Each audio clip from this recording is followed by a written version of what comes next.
Muita gente perguntou como que a gente deve lidar com essas pessoas que têm dificuldade de assimilar o Concílio Vaticano II e até mesmo de assimilar a ideia de obediência à igreja, né? Eu acho que essa seria não tão técnica, né? Um pouco mais afetiva, mas como que a gente lida, né, nesse tempo de hoje em dia com essas pessoas e como a gente pode agir com caridade com elas?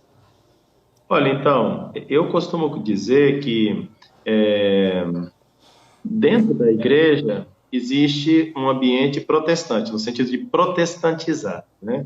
Então, uns protestam para a direita e os outros protestam para a esquerda, mas é o mesmo movimento do pêndulo, né? Eu costumo dizer outra coisa, que hoje em dia é muito difícil ser católico, ou seja, é muito difícil manter os pés no chão e a cabeça em cima do ombro. Porque o pêndulo está o tempo todo oscilando para a direita e para a esquerda. Então você tem um protestantismo dentro da igreja, no sentido, uns protestam para a direita e os outros protestam para a esquerda. Mas a igreja católica não é nem direita nem esquerda, é católica, né? É a doutrina de sempre, é a doutrina de nosso Senhor Jesus Cristo, é a moral de nosso Senhor Jesus Cristo, é a disciplina que vai se configurando através dos seus pastores, dos pastores da igreja. Hoje é o domingo do bom pastor. Então, assim, a primeira coisa é entender que existe esse movimento na igreja, esse movimento pendular de direita e de esquerda, que é uma espécie de protestantismo, seja para a direita ou seja para a esquerda. E que é muito difícil ser católico, ou seja, manter os pés no chão e a cabeça em cima do pescoço. Aquilo que Chesterton falava, né, que haverá um momento que nós vamos ter que provar que a grama é verde, nós podemos adaptar hoje ao catolicismo atual, né? Quer dizer, nós vamos ter que provar que ser católico não é questão de estar na direita ou na esquerda, é questão simplesmente de ter a fé de sempre, né? A fé que Cristo nos deu como dom, né?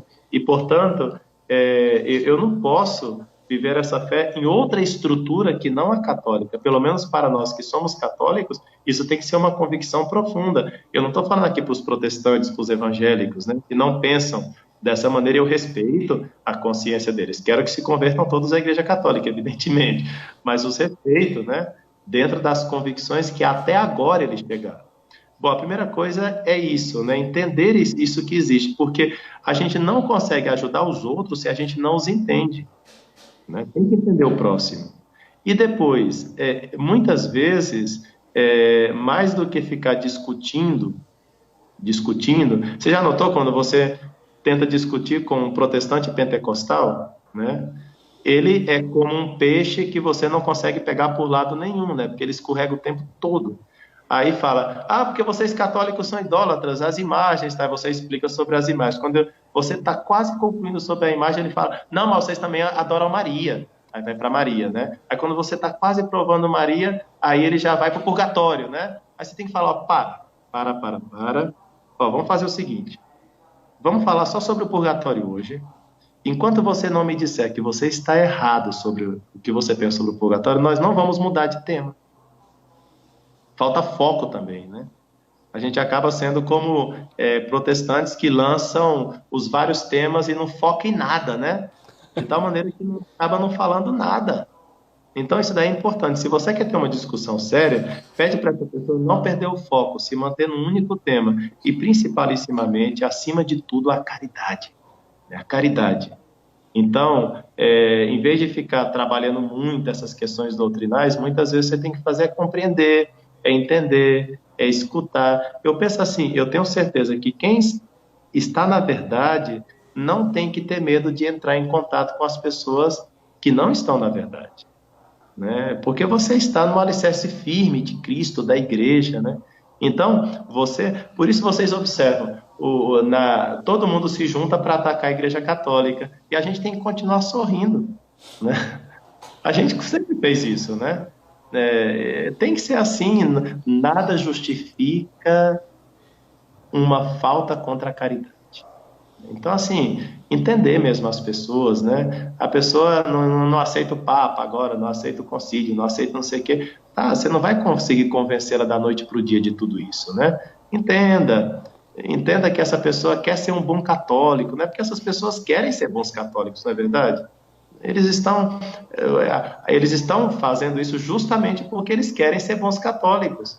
Então, só que tem coisas que eles não estão entendendo, não estão compreendendo, estão se separando da igreja de alguma maneira. Então, nós temos que entender, temos que compreender, né?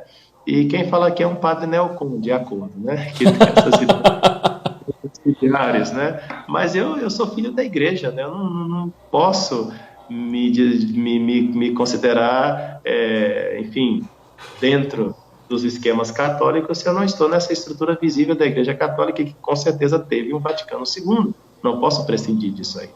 Tá? Então, caridade acima de tudo, né? Eu prefiro apanhar com a minha mãe do que bater nela. Foi. Se a igreja é minha mãe... Né? Fazer o quê? Não pode bater na mãe, isso é verdade, porque é a Santa Mãe, a Igreja Católica, a Igreja de Jesus Cristo. A gente tem que amar a Igreja de verdade. Olha, os santos, eles sofriam muito com tudo isso, né?